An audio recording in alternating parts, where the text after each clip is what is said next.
महिला के मुंह में 29 सिगरेटें ठूंस दी जाती हैं। नकाबपोश आदमी सामने आकर उन्हें आग लगा देता है। लपटें उठती हैं। सिर्फ 2.5 सेकंड में ही महिला की जान चली जाती है। इसके बाद नकाबपोश आदमी गुप्त कमरे से बाहर निकल जाता है। बाकी लोग घबराकर कागज पर कुछ लिखने लगते हैं। अचानक आसपास से धुआं निकलता है और सब बेहोश हो जाते हैं। उनके इंतजार में एक फैसला होने वाला है। शुरुआत में कुल 6 लोग थे, जिन्हें नकाबपोश आदमी एक खास तरह के गुप्त कमरे में बांधकर लाया था। उन्हें सफेद कपड़े पहनाए गए और एक गोल लोहे के ढांचे पर बांध दिया गया। शुरू में उनकी आँखों और मुंह पर पट्टी बंधी थी। हाथ और गर्दन भी लोहे के ढांचे से जकड़े हुए थे। चारों ओर अंधेरा और बंधे होने का एहसास सभी को डर में डाल देता है। किसी को समझ नहीं आता कि हो क्या रहा है। एक नकाबपोश आदमी धीरे धीरे अंदर आता है। बिना कुछ कहे जेब से बिजली का डंडा निकालता है। वह लोहे के ढांचे पर बिजली छोड़ता है।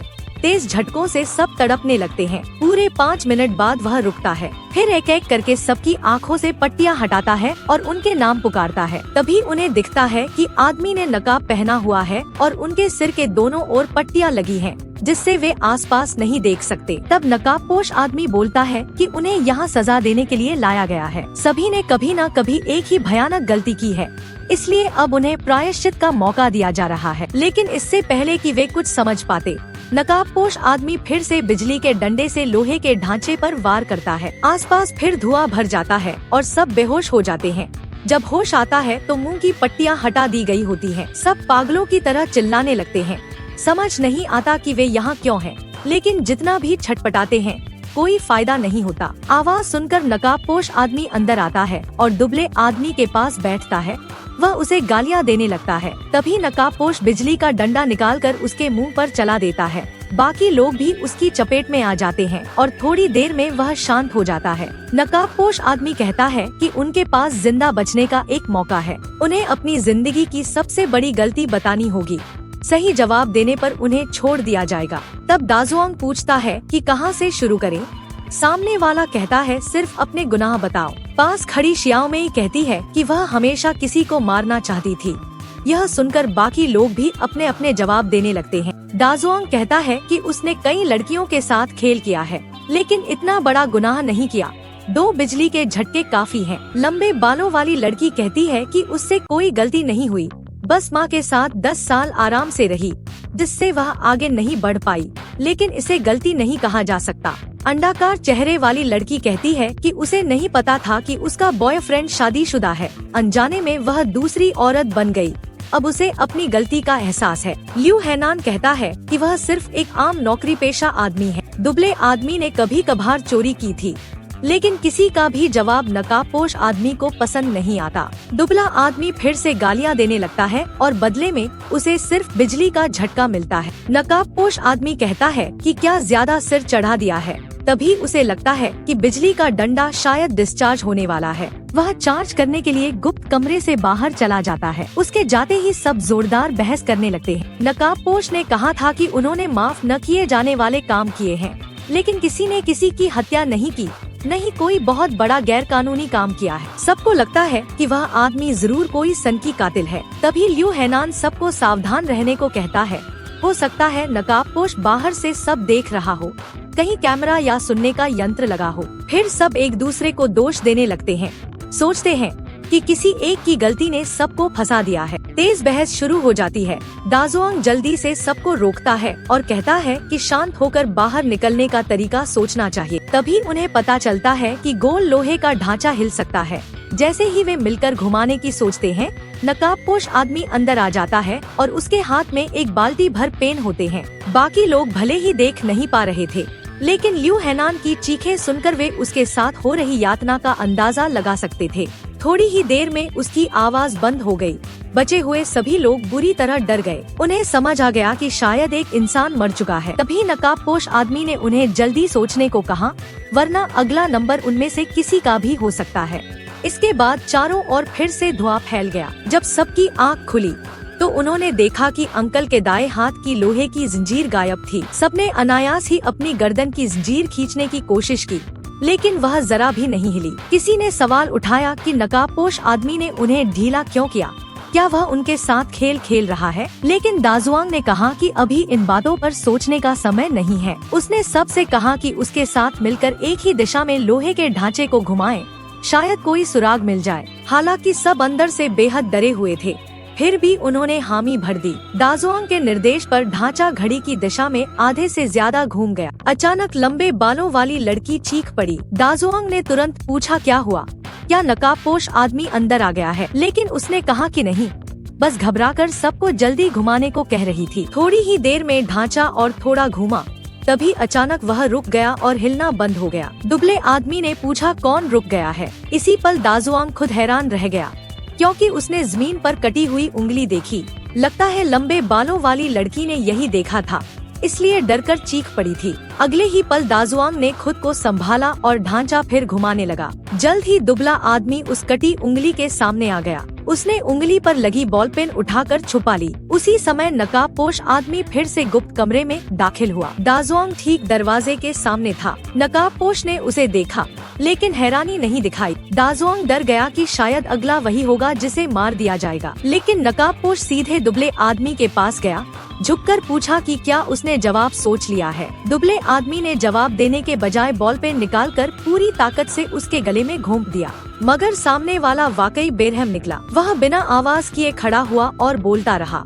उसने कहा कि अगर बोलना मुश्किल लग रहा हो तो कागज पर लिख सकते हैं। इतना कहकर उसने सबको कागज दिए, जिन पर लिखा था, तुम्हारा गुनाह क्या है? फिर नकाबपोश ने अपने कंधे से बॉल पेन निकालकर दुबले आदमी की ओर फेंक दिया। तभी लंबे बालों वाली लड़की बोली कि अगर बात पैसे की है तो उसके पास बहुत पैसे हैं, छोड़ने के बदले जितना चाहे ले सकता है। बाकी लोग भी उसका समर्थन करने लगे, लेकिन नकाबपोश पर इसका कोई असर नहीं हुआ। उसने फिर से बिजली का डंडा चलाया और कहा कि तुम लोग बहुत बोलते हो, अभी सबसे जरूरी है कि जल्दी से जवाब लिखो। डर और झटकों के बीच सबने जल्दी जल्दी कागज पर लिखना शुरू किया। काम पूरा होने के बाद नकाबपोश ने फिर से धुआं छोड़ दिया और कहा कि वह जवाबों की जाँच करने जा रहा है। कुछ देर बाद श्याओ में सबसे पहले होश में आई। उसकी हल्की आवाज से बाकी लोग भी जाग गए। दाजुआंग ने तुरंत सबको दोबारा बेहोश होने का नाटक करने को कहा। उसने बताया कि नकाबपोश हर बार उनके जागने के बाद ही अंदर आता है।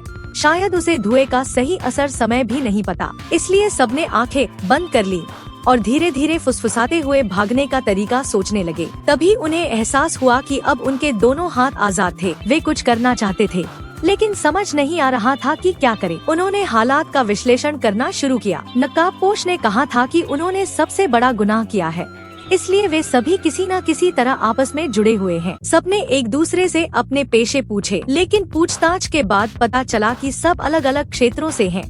उनके बीच कोई सीधा संबंध नहीं है। फिर से सबकी सोच रुक गई। तभी अंडाकार चेहरे वाली लड़की ने महसूस किया कि उसके पास बैठी लंबे बालों वाली लड़की बिल्कुल चुप हो गई है। साथ ही उसके पास लाल रंग का तरल फैलने लगा। तभी दाजुआंग कहता है कि बेहोशी के दौरान उसे कुछ हल्की सी चलने की आवाजें सुनाई दी थी। उसी समय नकाबपोश आदमी अंदर आता है। सब लोग तुरंत आंखें बंद कर लेते हैं और बेहोश होने का नाटक करते हैं। वह सीधे लंबे बालों वाली लड़की के पास जाता है, उसके शरीर से लोहे की जंजीर खोलता है और उसे घसीटते हुए गुप्त कमरे से बाहर ले जाता है। तभी सबको साफ दिखता है कि लंबे बालों वाली लड़की की बेरहमी से मौत हो चुकी है। तेज लाउडस्पीकर की आवाज से उसके कानों के पर्दे फट गए थे और खून बहने से उसकी जान चली गई थी। यह दृश्य देखकर अंडाकार चेहरे वाली लड़की आखिरकार फूट पड़ती है। वह नकाबपोश से पूछती है कि वह उनकी जिंदगियों के साथ खेल क्यों कर रहा है और उसे एक सन की कातिल कहती है। इस सवाल पर नकाबपोश पहली बार बोलता है। वह कहता है कि वह इंसाफ कर रहा है।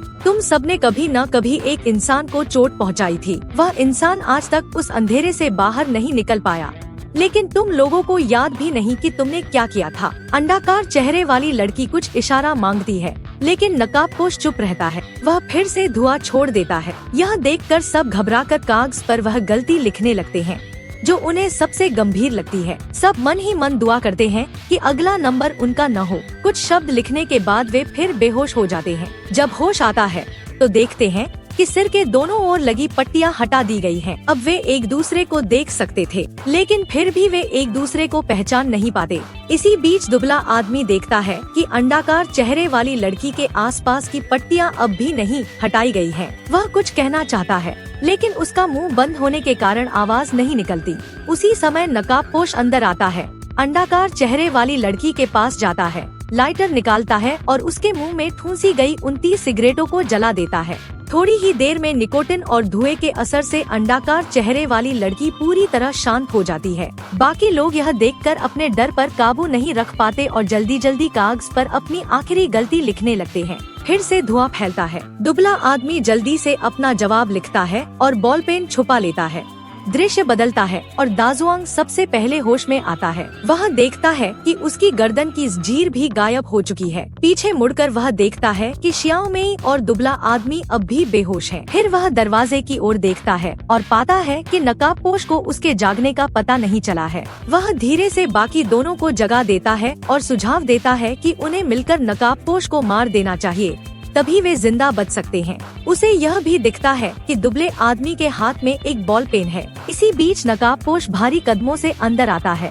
उसके हाथ में लोहे की गदा होती है। वह धीरे धीरे दुबले आदमी की ओर बढ़ता है। दाजुआंग उसका ध्यान भटकाने की कोशिश करता है और कहता है कि उसने अपनी सारी गलतियां लिख दी हैं। वह पूछता है कि फिर भी उसे क्यों नहीं छोड़ा जा रहा, लेकिन नकाबपोश बिना ध्यान दिए दुबले आदमी के पास पहुंच जाता है। दाजुआंग चिल्लाता है कि अगर कुछ करना है तो उसी से करे। यह सुनकर नकाबपोश सच में दिशा बदलता है और दाजुआंग की ओर बढ़ता है। मौका देखकर दुबला आदमी बॉल पेन नकाबपोश की जांघ में घोंप देता है, लेकिन हैरानी की बात यह थी कि उसे दर्द का जरा भी एहसास नहीं हुआ। नकाबपोश गुस्से में आ जाता है और गदा उठाकर दुबले आदमी पर वार कर देता है। कुछ ही पलों में दुबला आदमी पूरी तरह मारा जाता है। एक को मारने के बाद भी नकाबपोश रुकता नहीं है। वह मुड़कर शियाओ मेई की ओर देखता है, लेकिन जैसे ही वह गदा उठाता है, एक अजीब सा दृश्य सामने आता है। नकाबपोश अचानक पूरे शरीर से कांपने लगता है, छाती पकड़ लेता है और जमीन पर गिरकर बेहोश हो जाता है। दाजुआंग उसे एक लात मारकर देखता है और पाता है कि नकाबपोश शायद मर चुका है। वह उसका मुखौटा हटाता है और देखता है कि उसके मुंह को गोंद से पूरी तरह बंद किया गया था। उसके चेहरे पर एक तस्वीर भी चिपकी होती है। दाजुआंग पहचान लेता है कि नकाबपोश उसका ही हाई स्कूल का सहपाठी था, लेकिन वह समझ नहीं पाता कि उसका सहपाठी उसे क्यों मारना चाहता था। इसी समय शियाओ मेई भी बताती है कि वह भी उसी हाई स्कूल में पढ़ती थी, लेकिन दाजुआंग कहता है कि वह उसे पहचानता ही नहीं। प्रेम पत्र की बात सुनकर भी दाजुआंग को शियाओ मेई याद नहीं आती। वह पूरी तरह उलझा हुआ होता है। हालांकि वह याद करने की कोशिश भी करता है कि शियाओ मेई कौन है, लेकिन इस वक्त उसके पास यह सोचने का मन नहीं होता। वह बस किसी तरह यहाँ से निकलना चाहता है। दाजुआंग गर्दन की जंजीर खींचकर खोलने की कोशिश करता है, लेकिन जितनी भी मेहनत करता है, जंजीर खुलने का कोई संकेत नहीं देती। तभी शियाओ मेई देखती है कि पास रखी मोमबत्ती आधी जल चुकी है और उसके अंदर कुछ छिपा हुआ है। दाजुआंग ध्यान से देखता है और पाता है कि उसके अंदर एक चाबी है। वह जल्दी से चाबी निकालने की कोशिश करता है, लेकिन ज्यादा गर्म होने की वजह से वह उसके हाथ से छूटकर नीचे गिर जाती है। शियाओ मेई चाबी उठाती है और दाजुआंग के चेहरे पर खुशी की झलक दिखाई देती है, लेकिन उसे जरा भी अंदाजा नहीं होता कि शियाओ मेई जंजीर खोलते ही सीधे खड़ी होकर वहाँ से चली जाएगी। वह दाजुआंग की हालत की परवाह किए बिना चुपचाप दरवाजे के पास जाती है और एक रस्सी उठा लेती है। उसी वक्त बाहर से एक औरत आती है और दरवाजा खुलने की आवाज सुनाई देती है। शियाओ मेई तुरंत रस्सी से उस औरत का गला घोंट देती है। यह दृश्य देखकर दाजुआंग पूरी तरह सन्न रह जाता है। अपना मकसद पूरा होते ही शियाओ मेई धीरे धीरे बोलती है कि उसे सब कुछ याद है। उसे यह उम्मीद नहीं थी कि बाकी सभी लोग उसे पूरी तरह भूल चुके होंगे। फिर वह एक एक करके सबके गुनाह गिनाने लगती है। पढ़ाई के दिनों में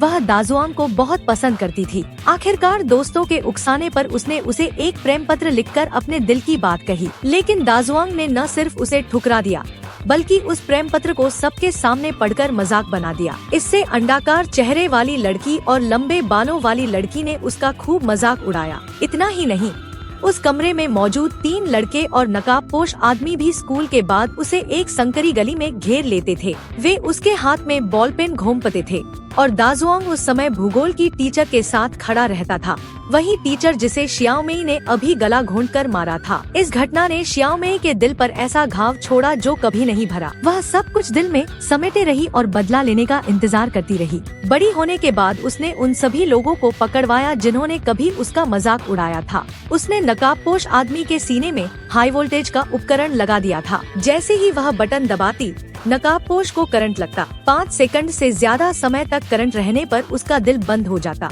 शियाओ मेई पहले ही जहर का तोड़ पी चुकी थी, इसलिए हर बार जब धुआं छोड़ा जाता वह होश में रहती थी। उसने अपने दिल में सबके गुनाहों की एक सूची बना रखी थी। जिसने उसे सबसे ज्यादा चोट पहुंचाई, उसे पहले मारा। उसने सबको मौका दिया था, लेकिन किसी को भी याद नहीं आया कि उन्होंने कभी उसे प्रताड़ित किया था। यह सब सुनकर दाजुआंग को आखिरकार अपने छात्र जीवन की घटनाएं याद आने लगती हैं। वह मुंह से माफी मांगता है और शियाओमेई से उसे छोड़ देने की गुहार लगाता है, लेकिन अब माफी का कोई मतलब नहीं रह जाता। शियाओमेई रिमोट निकालती है और आखिरी धुआं छोड़ने की तैयारी करती है। इस बार वह जहरीला धुआं होता है। दोनों उसी कमरे में मरने वाले होते हैं। जैसे ही वह बटन दबाती है, जहरीला धुआं फैलने लगता है और शियाओमेई जोर जोर से रोने लगती है, मानो उसका दिल हल्का हो गया हो। यहीं पर फिल्म खत्म हो जाती है। घातक फैसला एक ऐसी कहानी है जिसमें बुराई को बुराई से खत्म करने की कोशिश दिखाई गई है। इसका विषय काफी नया है और आखिरी मोड़ वाकई चौंकाने वाला है। स्कूल में होने वाली बदमाशी हमारे जीवन के बहुत करीब की सच्चाई है। ऐसे मामलों में कानून अक्सर बेबस नजर आता है। पीड़ित या तो सारी जिंदगी डर के साए में जीता है या फिर बदले की राह चुन लेता है। कुछ लोग मानसिक बीमारी का शिकार भी हो जाते हैं और अंत में शियाओमेई जैसा रास्ता अपना लेते हैं। यह फिल्म बेहद सीधे और कठोर तरीके से दिखाती है कि स्कूल की बदमाशी एक इंसान को कितना बदल सकती है। शियाओमेई का दिल टेढ़ा हो जाता है और वह उन्हीं तरीकों से सबको मारती है जिनसे कभी उसे सताया गया था। आखिर में वह अपने पुराने प्यार के साथ ही मर जाती है। यह एक दुखद कहानी है। हालांकि यह बदमाशी किसी की हत्या को सही ठहराने का कारण नहीं बन सकती। कानूनी तौर पर देखा जाए तो किसी की भी सजा मौत नहीं होनी चाहिए, लेकिन गुनाह जरूर होते हैं। बदमाशी का सामना करते समय हमें खुद को बचाना चाहिए और खुद कभी बदमाश नहीं बनना चाहिए। आज इंटरनेट के दौर में लोग इन मुद्दों पर ज्यादा बात करने लगे हैं, लेकिन समाज के कई अंधेरे कोनों में आज भी हिंसा और मानसिक प्रताड़ना मौजूद है। अगर किसी छात्र के साथ बदमाशी हो रही है तो उसे अपने माता पिता या शिक्षक को जरूर बताना चाहिए। जरूरत पड़े तो पुलिस से मदद लेनी चाहिए। शांत और मजबूत मन से ही बदमाशी को हराया जा सकता है। आखिर में उम्मीद है कि आप सभी का छात्र जीवन सुखद और सुरक्षित हो। वीडियो यहीं समाप्त होता है। अगर आपको मेरी व्याख्या पसंद आई हो तो कृपया चैनल को सब्सक्राइब करें। आपका सहयोग ही मेरे लिए सबसे बड़ा प्रोत्साहन है।